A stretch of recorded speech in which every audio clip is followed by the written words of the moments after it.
My starting point was those 3 articles from the New York Times.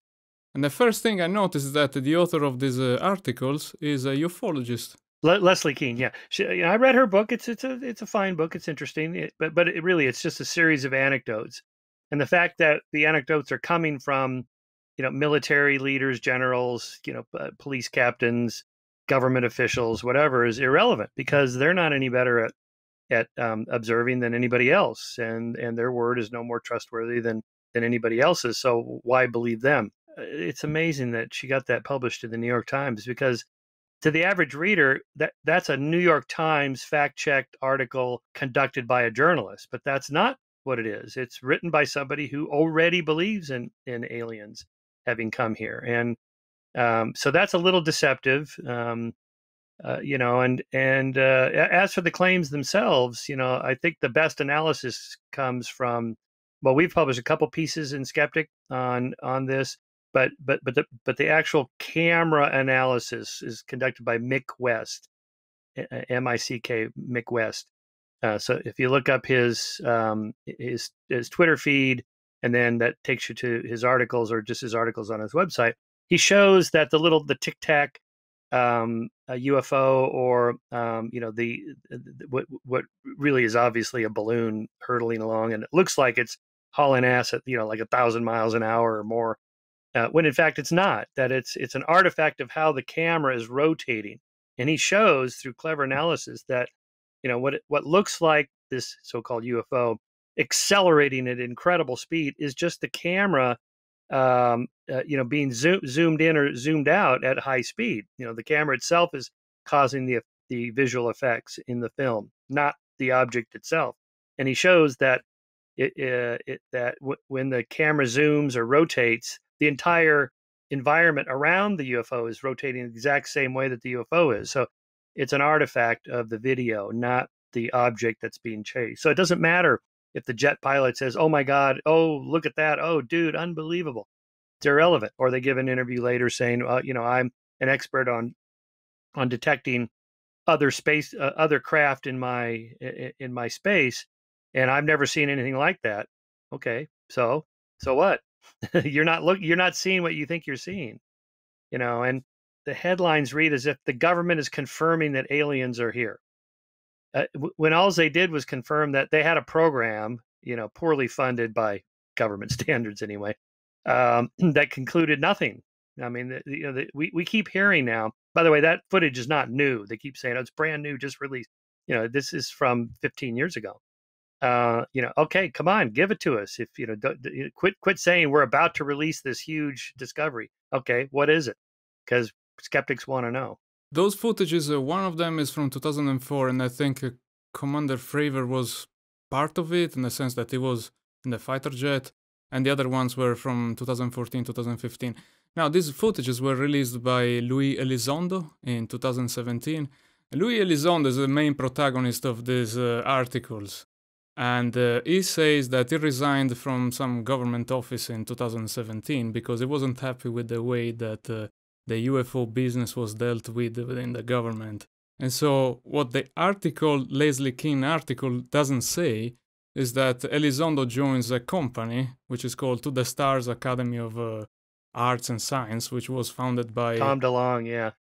A rock star, Yeah. I mean, nothing wrong with that. Outsiders could make contributions to science, but come on, The weird thing is that how come there is a government official, apparently, that can freely release information from the government and that doesn't get persecuted? Like, we know what happened to Assange, we know what happened to Chelsea Manning, right, and so on. Yeah, that's a really good point. Yes, that's a very good point, right? If they were releasing something that was real or that was important, yeah, they'd get the same treatment that Julian Assange or have gotten. So, and they haven't. So I'm sure the people in the government are like, "Oh God, that again." Yeah. let them run with it because we're busy with other things, over here. And so this guy apparently he lied when he said that he was leading the program you mentioned, which is the Advanced Aerial Threat Identification Program, which was actually funded by Senator Harry Reid for $22 million.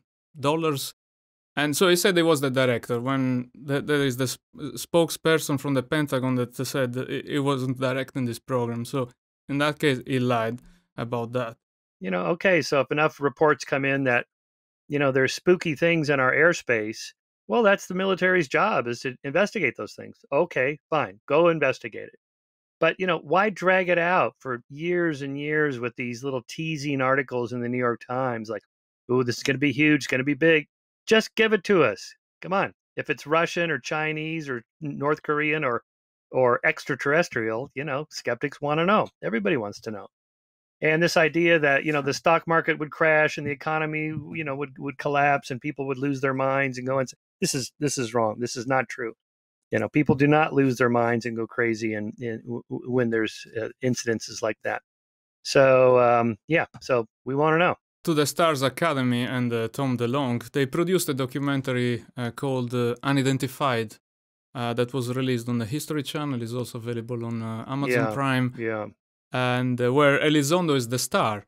He appears as an investigator that goes and interviews people, and all the evidence is anecdotal. It doesn't show any actual thing. So my question, after seeing all these things, the documentary and so on, do you think these articles, I mean, the initial articles were a sort of PR campaign for whatever entertainment is going on with the To the Stars Academy, or maybe other? Well, not just entertainment, but they also have some investments you can make in their private company, and they advertise that on their webpage. That's always made me a little suspicious. Like, why are you asking people for money? That's starting to sound kind of cultish, even though apparently they're not doing anything illegal. But why mix them? If you want to start a private company, go ahead. But don't mix up this kind of general scientific question of possibility of extraterrestrial visitation or whatever with that. And so to me, that taints it's like the old, tobacco companies funding research on cigarette smoking and lung cancer. It's obvious there's a potential conflict of interest. So I was trying to understand what could be other explanations of, I mean, what was shown in the video. And you said maybe it's a balloon. It could be an artifact, an illusion, or could it be that it's some Russians or Chinese drones or something? Or is that too much? Yeah, well, I think it's probably not even that, although that would be important to know. So, okay, give it to us. Another option that we can discuss later, it could be that this is a cover-up to hide some US military technology. Yeah, but again, that's always a hand-waving explanation for people who don't have evidence. We know it's there, and the reason we know it's there is because they're hiding the evidence. This very much reminds me of George Bush's response to when the search teams went into Iraq to find the weapons of mass destruction, and they couldn't find any. And the initial response by the Bush administration was, well, they moved them. That's how we know they had them, because we have no evidence for it. It's like, wait a minute. That's not an argument. In fact, that's what the UFO people say. Where's the Roswell bodies in the spacecraft? Oh, they moved them. That's how we know they're there. What?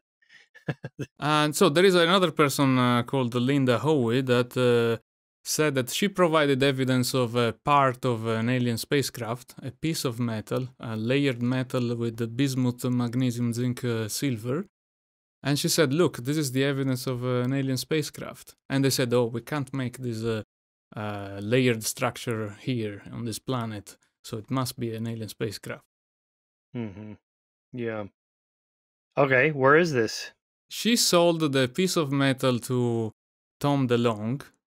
And that's right. Yeah, that's right. For $30,000. Okay, we're all right. Yeah, there we go. Right, that's right. Yeah. Jacques Vallée. Yeah, it's always the same people that are kind of in the loop here. Yeah, same people. Yes. Again, external validation. Like, how about some independent lab that doesn't even know what it's supposed to be testing, doesn't know what the agenda is on the table here? How about having them test it? Also, before you say something is out of this world, let's first make sure that it's not in this world. The fact that a particular lab or individual can't identify it doesn't make it extraterrestrial.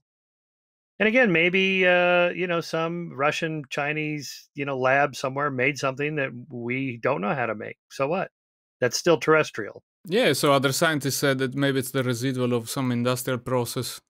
They spoke about the Betterton Kroll process, which is something used to remove bismuth from lead. Or you can think about the Fordite.